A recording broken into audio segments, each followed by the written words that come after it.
What's up, M? Go with the flow. Afternoon, listeners at home. This is Life Orientation, grade 11 lesson. Our topic for today is careers and career choices. We are going to focus on the requirements for admission to additional and higher education courses.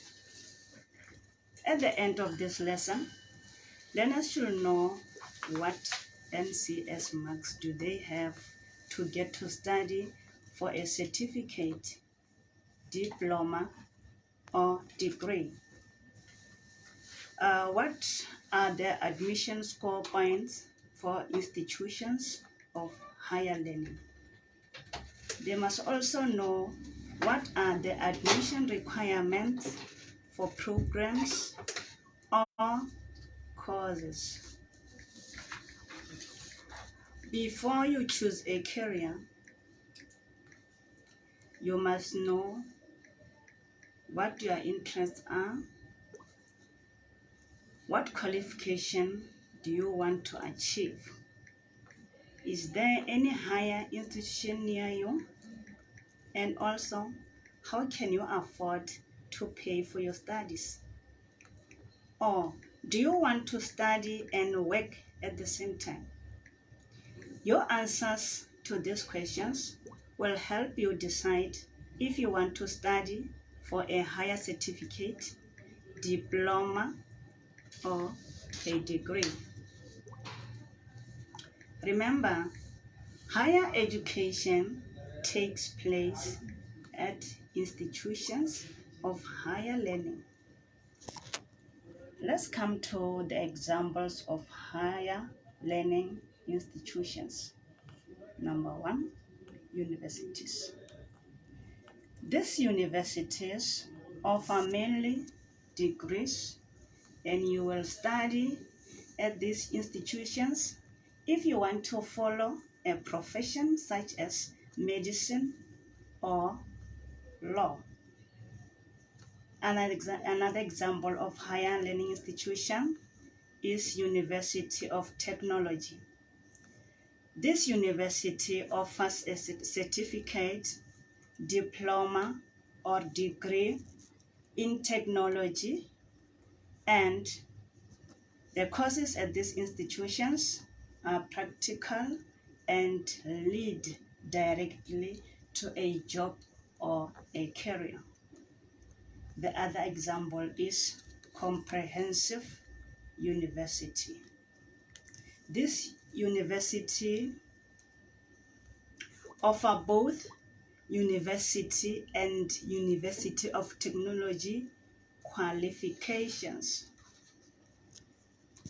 Let's come to the types of qualifications that are obtainable at school level. Number one, HC, which is higher certificate. This higher certificate enables you to work in a specific industry like tourism. It also enables you to study further to gain an advanced certificate. HC focuses on how to apply knowledge in the workplace. Let's come to the diploma, which is D. Diploma enables you to work in a specific industry like management or profession, or you can be a financial advisor if you have passed with diploma. Diploma usually includes practical experience in the workplace. It also enables you to study further for an advanced diploma or bachelor's degree. Let's come to the bachelor's degree, which is B. This enables you to follow a career as a professional somebody. You can study further for a postgraduate degree such as honors and masters. Bachelor's degree focuses on principles, theory, and research. These three types of qualifications are known as entry-level qualifications. Entry level means that you need to start with these qualifications if you want to study further, if you want to proceed with your studies. Let's come to the requirements for admission to additional courses. Here we are going to talk about TVET. TVET is an abbreviation which stands for Technical Vocational Education and Training. Previously, these were known as FETs. These colleges offer excellent vocational courses. Vocational courses get you ready for a particular job or a particular kind of employment. Most students from TVET find jobs more easily than university students. Some TVETs focus more on skills and careers and have links with institutions and the corporate world. Most courses at the TVET are practical, but also involve theory. This means the lecturer will teach you in class. Thereafter, you'll go to a certain company and do practicals. Some TVET courses are accepted at university, so as a learner, you can continue in your field of study at a higher level. Let's come to the National Certificate Vocational. This certificate is obtainable from TVET and usually take 3 years of study. These are known as levels. We usually call them levels nowadays. These TVETs accept learners after grade 9, but for many courses, they only admit learners with a grade 12 certificate. If you have your grade 12 certificate, you have a better getting into TVET because they give preference to learners with grade 12. Let's come to the admission requirements. Admission requirements vary depending on the course you wish to follow. Some of the courses TVET offer are the following: marketing, office practice, traveling and tourism, hospitality, engineering and design, civil engineering and building constructions, and so forth.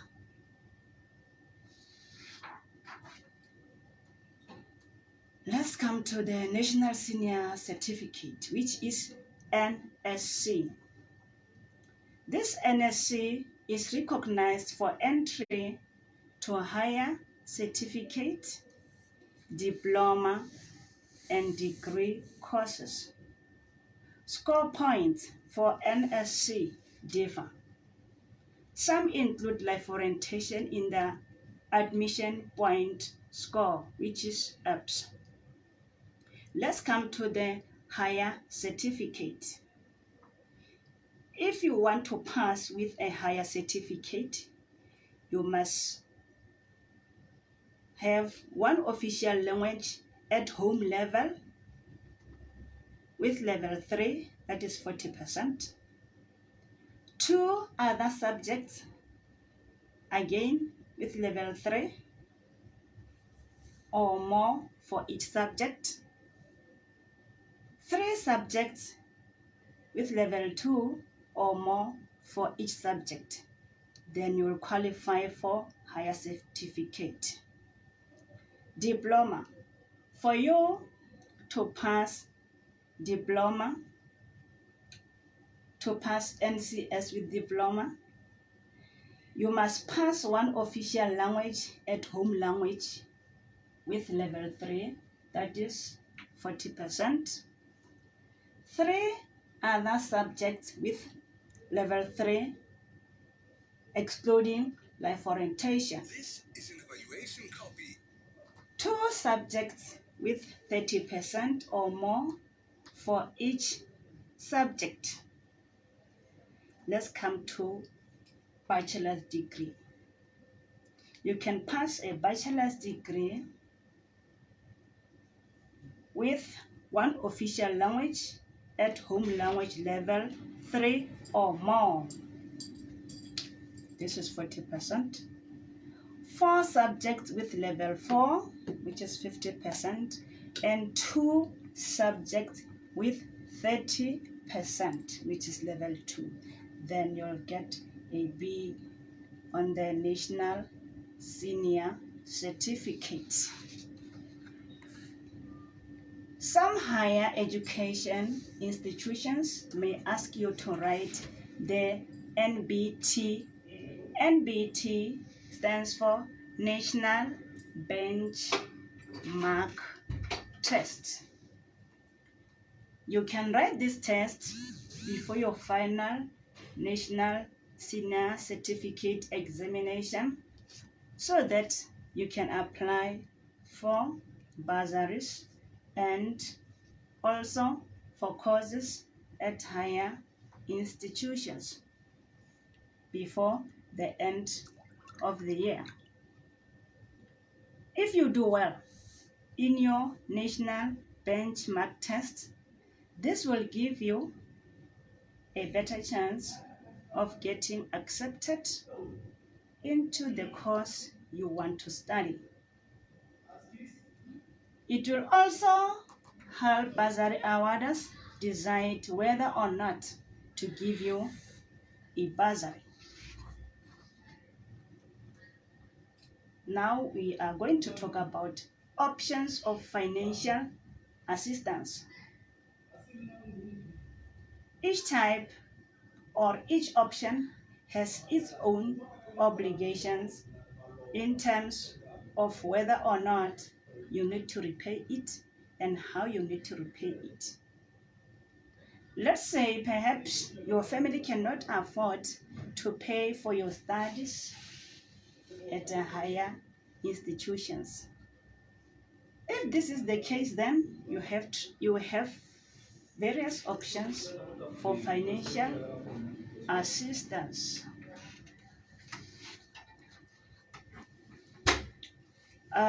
Financial assistance that I'm going to talk about right now is bursary. Bursary is an amount of money that you are given to help pay for your studies. You could get a bursary if you don't have money to pay for your studies, or if you have done well at school. You may also get a bursary from a higher education institutions, company, or a business such as Vodacom. Some municipalities also award bursaries, like our local municipality called Lepalale.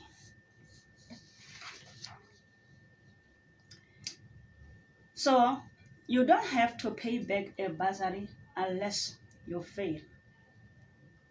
Usually, companies expect you to study towards a qualification that is relevant to what they do. For an example, a mining company will expect you to study a course that has got something to do with mining.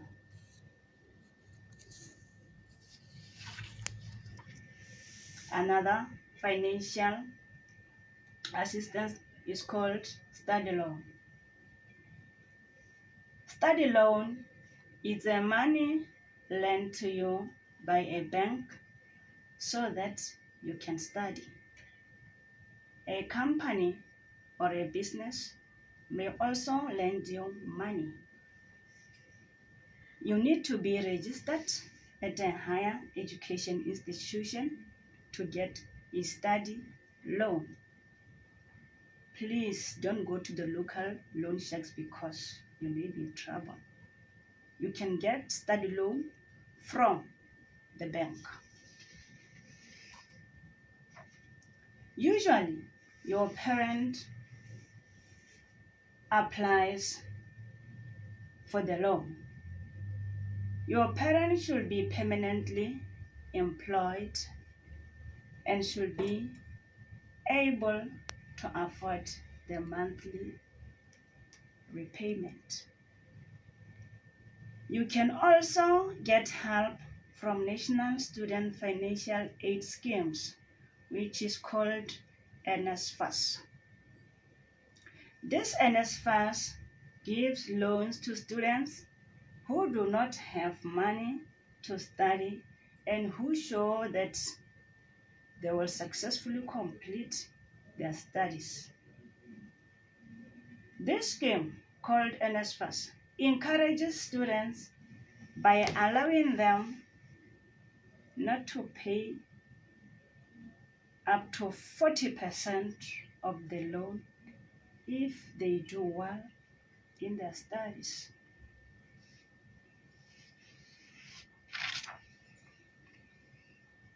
Our third financial assistance is called loan.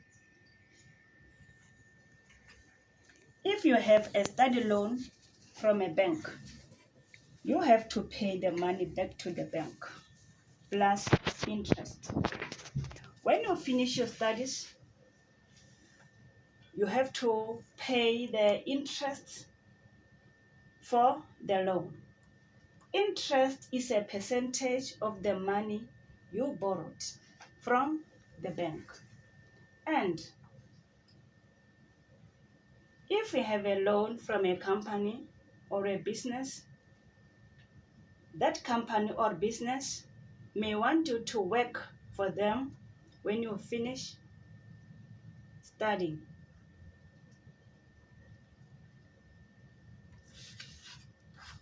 Let's come to the NSFAS. NSFAS is a study loan.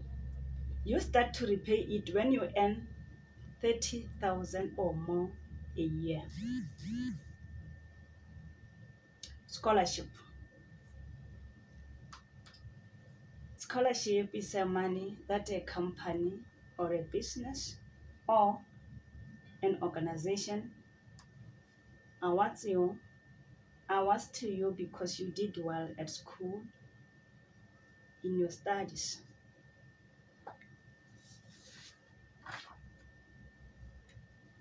Let's come to the learnership.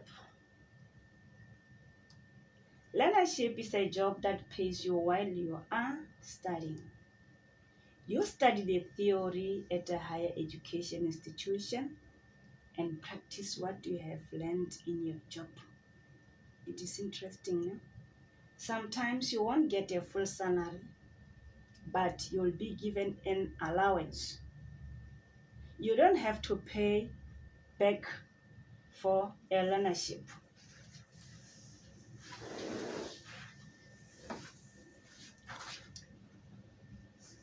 Learnership is a system that is organized by the SETAs. SETA stands for Sector Education and Training Authority. We do have SETAs for various industries. For example, bank SETA, Authority, AgriSETA, the Agricultural Sector Education and Training Authority, and the Construction Education and Training Authority, which is CETA. SETAs do not do the training, but you sign the contract with an employer and a higher education institution. Then after that, the contract, when it ends, when you have got your qualification, your employer does not have to employ you when the contract ends.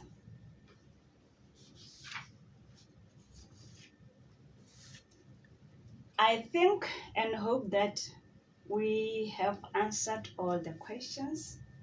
Then you can now choose the career that you want to follow.